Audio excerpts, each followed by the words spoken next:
Well, hey, everybody, it is Lisa Nearing from True North Homeschool Academy. And if you're listening on the podcast, you're listening at Life Skills 101, Life Skills for a Digital Age. So we are so glad you're back for another episode. I am here today with Katie Trent, and I'm super excited to have you, Katie. Thanks for coming on the show. You are an author, a speaker, a homeschool mom, a former mental health professional. You and your husband have a 15-year, you've been planting churches for 15 years, and that's phenomenal given the stats on pastors burnout. I mean, so kudos to you. And you have developed faith-based programs to teach families how to have fun while they're really digging in deep to their faith. And I love some of the products that you've put out, recipes for a sweet child, and you include a lot of baking kind of stuff. How fun is that? You have an Advent devotional coming out. You have a digital course called Family Faith Building Academy. And we're going to talk today about creative relationship building. And I love that because we all know that homeschooling, the easy part is getting the curriculum and choosing the subjects and planning everything and making our schoolroom really neat and beautiful. And the hard part is sitting down with the kids because people are people, right? So, Katie, welcome to the show. Tell us a little bit about yourself and then let's jump into this topic. Thank you so much for having me, Lisa. I'm so excited to be here, and I love your podcast. I feel like life skills is the number one most important thing that we need to focus on as homeschoolers. So I just love that. As you said, homeschool mama, author. I have two amazing kiddos. My daughter turns 10 next week, actually, and my son is 7. And we have kind of traveled around. So we're from Idaho, but we spent some time in Arizona doing ministry. And now we're in beautiful Myrtle Beach, South Carolina, and just chasing after the Lord. So we're excited for this season. And we've been married for 17 years. And like you said, we've done everything in ministry and church planting. And we just love equipping and building strong faith-filled families. I love it. I wish the Lord would lead me to Myrtle Beach, South Carolina. It's really, the Carolinas are my favorite place. And I would love to go be there with the Lord, but I am definitely not complaining. We had never been. God said go, and we moved here sight wow. unseen. So it was a really fun Wow. Okay. adventure. But that's crazy, right? I mean, I think a lot of people are on that adventure right now. We live in South Dakota and we've run into so many people who moved here sight unseen, which as I look out on the snow, I'm thinking, wow, that was really amazing that you did that. You So had to have heard from the Lord if you're moving to cold snow. I know, right? Right. That's what I always think. Although some people really love it. And people are outside in this kind of weather. So some people really love that kind of thing. Um, so tell us about creative relationship building. I love the fact that you marry life skills like baking and talking to your kids about their character and faith, and you interweave that because it's so important. I mean, I think you're making an object lesson of something everybody does all the time, which is eat, and our faith, which everybody has one, whether they acknowledge it or not. And I love that they're intertwined. How did you even come up with that idea? You know what? That was totally the Lord. I actually had written a parenting book. And when I was first looking to get into publishing and going down that trail, and I met with an agent, we were talking, she loved all the things that she saw, but I didn't have a big platform. And so, she was like, well, we need to do something that's kind of different and, like Mhm. more of a gift book. And so she'd seen baking on my website and she said, what could you do, with these things? And so I said, I don't know, let me pray and we'll see. And it came so quickly. You knew it was the Lord, and it just came together. And it's things that I love, which is, devotions and encouragement, fun family activities, and baking recipes, which is something I'm super passionate about. I can't cook to save my life. My husband does all of our cooking, so I Oh, am not that mom, but baking, which is more of a science, right? Like I yeah. love that. I can follow a recipe and have it turn out good. And of course, I love treats. So it's a win-win. And I found with my kids, as we're walking through homeschooling and trying to get our feet and our bearings about us, we found that the more that we were doing activities and things where we could make those connections for them, the more it stuck and the more Yeah. fun that we all had and the more our relationship grew. And so really, I think it just came from all of that and seeing how it interacted and seeing God in everything. Mhm. So Yeah. I think it's so important as we're trying to really impart our faith. Um, our faith in a living God to our kids, that we help them realize that it's not on Sunday, it's every day in everything we do, cooking, interacting. So tell us why you chose devotions, and how is what you're doing a little bit different than a Bible study, maybe? Yeah. So first off, one of the things I think that surprises families is it's not a family devotional. So when you buy my books, the devotions are actually meant for mostly moms. Dads like them too, and grandmas love them. It's a great way for grandparents to connect with their kids as well. But so the devotion is really like my heart to you and helping you as a parent to understand kind of the why behind it and connect and just encourage and equip you. And Mhm. then each book is a little bit different. But so for Dishing Up Devotions, which is all focused on biblical character traits that we want to grow in as a family, that one has a fun family activity as an object lesson so that you can grow in that character trait together, as well as that baking recipe. And I call it a baking buddy, but it's really just a conversation connection so that as you're baking that delicious treat, you have the connection between how it intersects with the Bible and life and gives you kind of like a little mini script to say to your kids and get that conversation started. So I love it. My granddaughter was just here, and my oldest granddaughter, and she just asked if we could have a little tea party. And that would have been perfect for that kind of thing because we just bought store-bought. It was a crazy busy week while they were here, and we did some extra traveling and sightseeing. We just bought store-bought cookies and constant comment tea because you have to have constant comment in life. And she just had so much fun. And if we'd had that little devotion, that would have been a perfect tie-in. But it was really a sweet time of just her just like smiling over my mom's china teacups, you know. So that is I so love awesome. that. That's Yeah, so special when you can just take those moments. And those are the moments where you can talk about anything, right? Like you have their attention and you yeah, have this captive audience. And because you've got that connection, you really have the opportunity to share anything and ask questions and really yeah, hear their heart and share yours. So yeah. anytime you can connect your faith with those moments is really what you're looking for. Exactly. Tell us about creative relationship building. I think, I mean, I had a large family, and even if you have a small family, so many of us who are homeschooling right now, we're working, we've got a side hustle, we're in ministry, we are doing all the things because that's what moms do. That Time article that said moms have it all now and they don't want it. I'm like, yeah, I think that could be true. But as we're so busy, how do we take time to build in creative relationship building? Because sometimes we're just trying to get our kids to get the math done, get the laundry off the couch, make dinner that's not burned. How do we fit in creativity? Because that's the trick, right? It is, and that's such a good question because I don't know about everyone listening, but I am not a fun mom, which is funny, right? Because here I am writing all these things, and so you think, "Oh, she's that Pinterest mom. She's got to be so fun." I'm not. I Yeah. am type A, organized. I would love if they would just sit down and quietly read alongside me for their whole lives or do worksheets. But my kids are not that way. They are very active and creative, and they want different things. And somebody said to me once, they said, you don't have to be a fun mom 24/7. Yeah. If you'll just intentionally take even 10 minutes a day, which we all have 10 minutes a day, right? We scroll on our phones, like we can carve out 10 minutes. If you'll take 10 minutes a day and intentionally do something fun with your kids, that's the moment that's going to stick, right? Because Yeah. we can't remember every moment of our lives. So Right. when we make that connection, do something fun for 10 minutes, they're going to remember that. Right. And so then you're going to be the fun mom, even if for yourself you're feeling like 90% of my day, I am not the fun mom. Yeah. So I'm laughing in solidarity with you because I am the get things done mom. I'm not really type A necessarily, but boy, we knock out a lot of stuff. I do. I like how you said that's going to be the thing they remember, but I want to just remind everybody as they're listening, we are not responsible for our kids' happiness. We are responsible to be faithful right now. And doing those 10 minutes of creativity, our minds aren't computers, so they might remember that, or they might remember the time that you yelled on them. We're all complex human beings, and that's okay.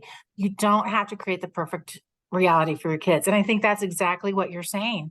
10 minutes of that really intentional connection, that's going to be so important, even if they don't remember it specifically. So I just wanted yeah. to put that out there. I love that. You're so right. And part of it is just like you said, okay, we want to not burn dinner. So let's come together as a family. Let's work together. Let's focus on those life skills and let's just talk and laugh and engage as we're doing it. Or when we're doing laundry. I Mhm. hate doing laundry.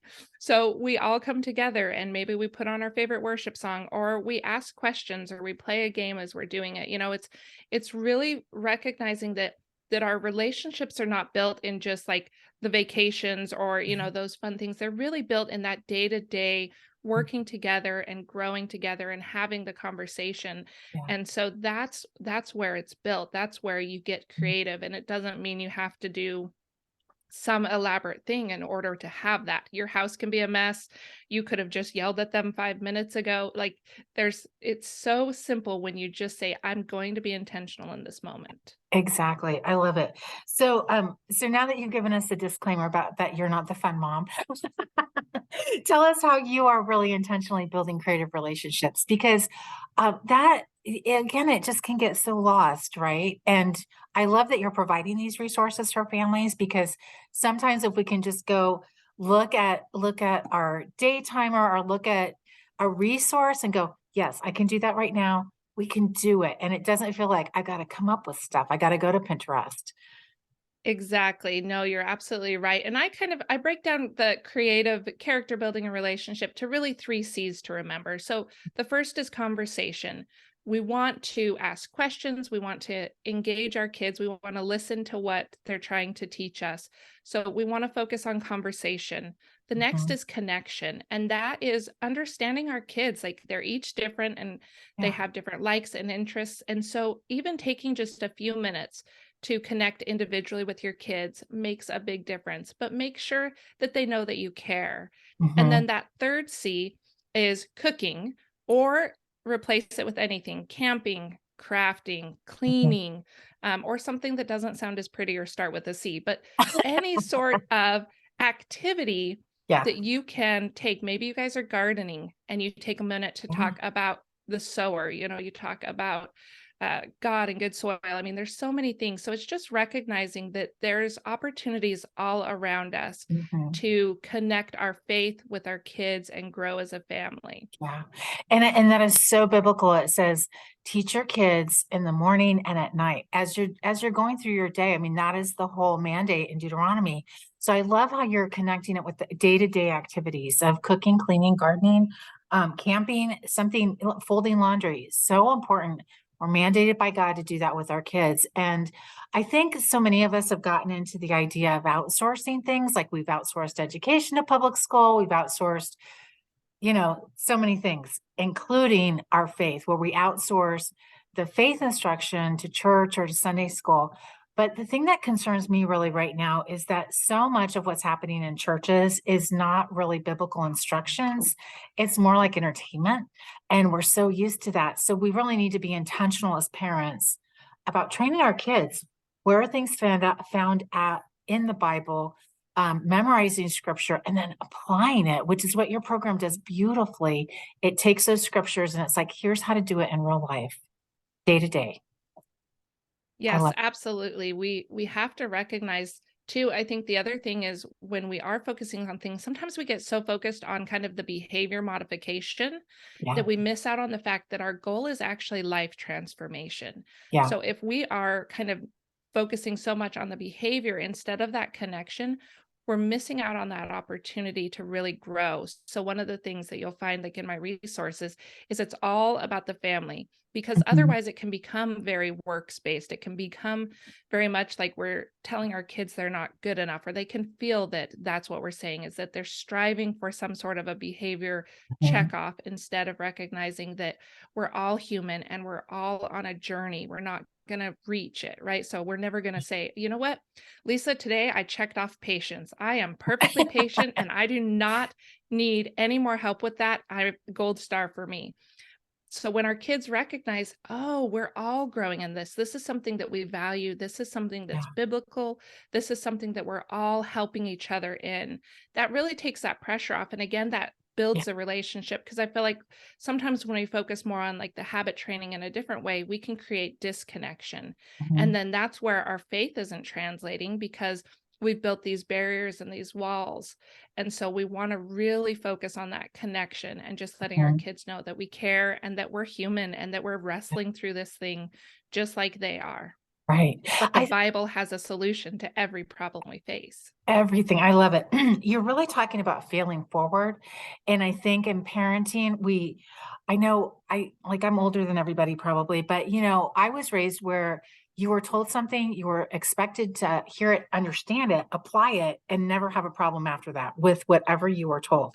And so there was always this like, okay, am I getting it wrong? And how do I fix it? But I think we need to understand that to helping our kids develop a growth mindset is really failing forward, and that the learning curve is really ups and downs, and you're not just going to like go up, up, up. You're going to go up, down, backwards, sideways, and parenting is a mess. Let's be honest, like we're messy, our kids are messy, our spouse is messy, we're just all messy human beings. And so it's not going to be a straightforward linear trajectory. Yeah, I Yeah, love it. that's such a good point. Yeah. I love that you are talking about conversation, connection, and an activity. We talked about that the whole first year of this podcast was just life skills. Communication it's like the number one life skill your kids need desperately. They desperately need it. Tell us why you pick conversation. I mean, you're in the ministry, you're in mental health, you're in homeschooling and education. Why did you choose that to focus on?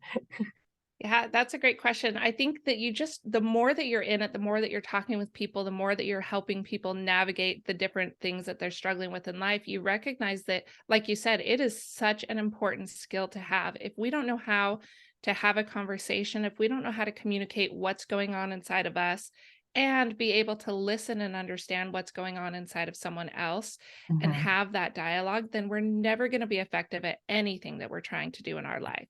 And Right. so the more that we do that, and the relationship is the other aspect of that, you cannot have a good relationship if you aren't good at having the conversations, the fun conversations, the hard conversations, all of them. And the same is true with our relationship with God.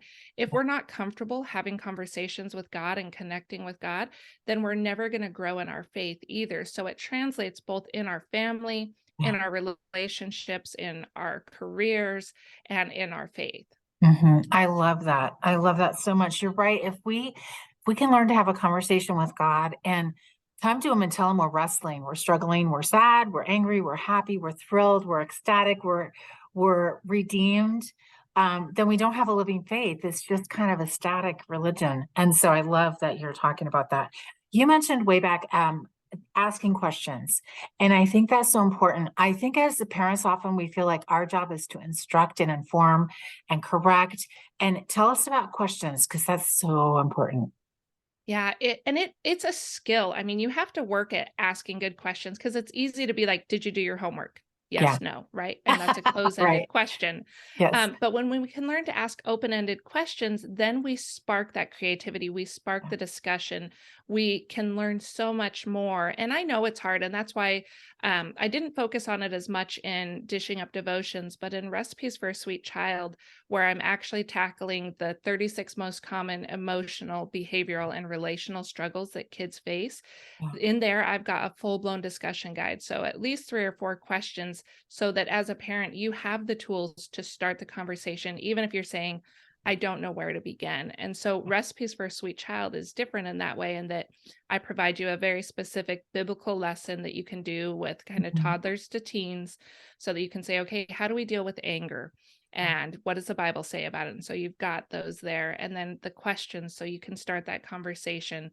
And then, of Mhm. course, a fun family activity, because Yeah. when our kids are really struggling with something, they need to know that we love them, and they need to know that we are going to have fun with them and that we're going to be there with them through it all. And so Mhm. that fun family activity, and then still that baking recipe as the object lesson. So lots of different tools for you to connect and have those conversations with your kids. Right. I love it. I think sometimes too, a really well-placed question can diffuse a lot of emotional energy because it gives everybody time to pause and think. If you ask a question that's open-ended, instead of just yes, no, when you're upset or the kids are upset and you ask a yes, no question, everybody stays upset. But when you can ask a question that is like you have to consider it, everybody just takes a little pause, and then you can actually solve problems or issues and move forward in ways that you might not be able to with a closed question. So I love that you're actually including that because it's a difficult skill to learn how to ask open-ended questions.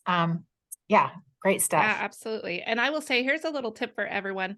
Try to remove the word why when you're Mm, asking a question, because for okay. so many people, that will really increase those emotions when emotions are high. If you say, well, why did you do that? Right? That sounds very confrontational. Yeah. So, what was going on? Help me understand. How are you Mhm. feeling? If we can use those other words to kind of get to the connection and just remove why, more often than not, we're going to diffuse it instead of escalate that emotional Yeah, response. So it's something I exactly. have to talk to my husband about often. Uh-huh. He loves that word, Yeah. but we can learn to kind of remove that and really pave the way for a Yeah. healthier discussion.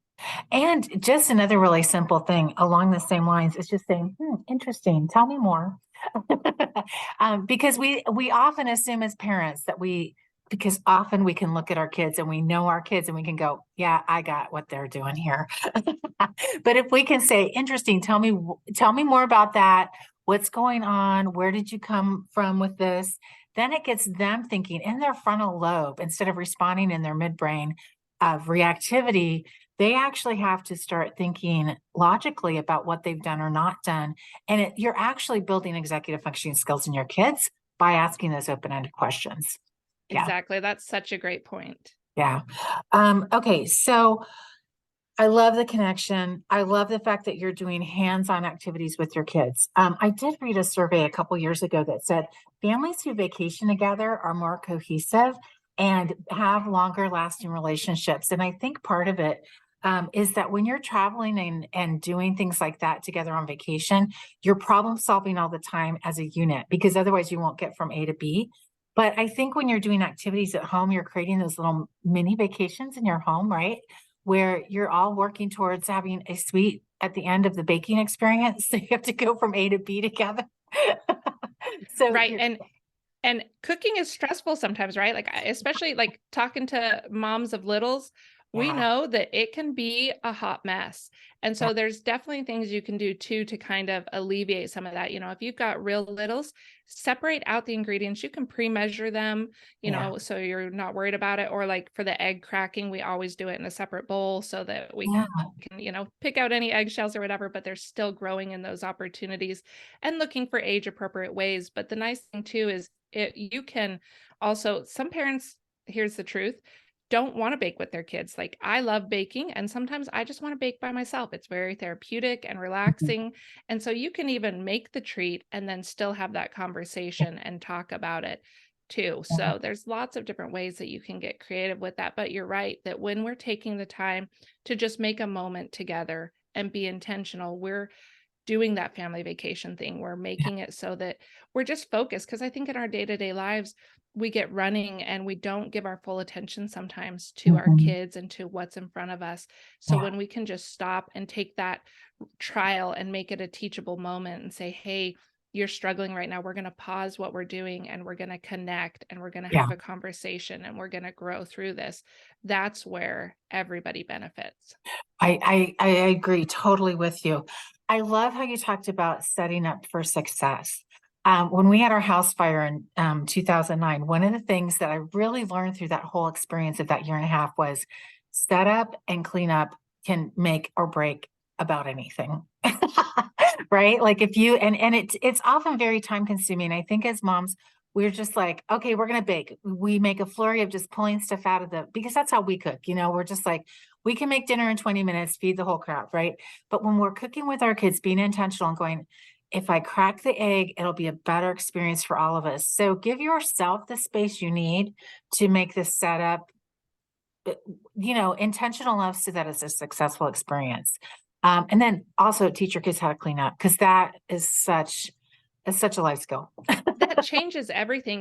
We really Yeah. started early with having our kids take on those responsibilities and saying, what are you age appropriately able to do? Okay, you unload, you load the dishes, you wipe this down, you do that. And the more that they do it, the more stress it takes off of me. So I'm able to take those moments and be the fun mom, right? and be able to grow as a family. And they're learning that we're all a team. And Yeah. that's really something we talk about a lot in our family. Like, we are a family, we're a team, we all work together, we all take responsibility. And that's where we're able to build that healthy relationship as well, because we're working together. Yeah, I love it. Katie, tell us a little bit about what you have coming up. So, and we'll list all this in the show notes. You guys make sure to check those out. But tell us about, yeah, you got some good stuff coming. Yeah, so Dishing Up Devotions is available now anywhere books are sold. So Lisa will put the link in there, but you can get that and start on creative character building right now. I also have a fun free family faith building bundle that goes along with that, and it's got over 140 pages of fun games and activities, homeschooling resources, etc. And Recipes for a Sweet Child is actually releasing August 8th, 2023, so depending on when you're watching this video. But it's available for pre-order now everywhere as well. And when you go to my website and put in your receipt number and say that you've pre-ordered it, I actually have an amazing bundle valued at $85 with some of my homeschool friends that have provided things. So lots of fun things to get you started while you're waiting for the book to show up on your doorstep.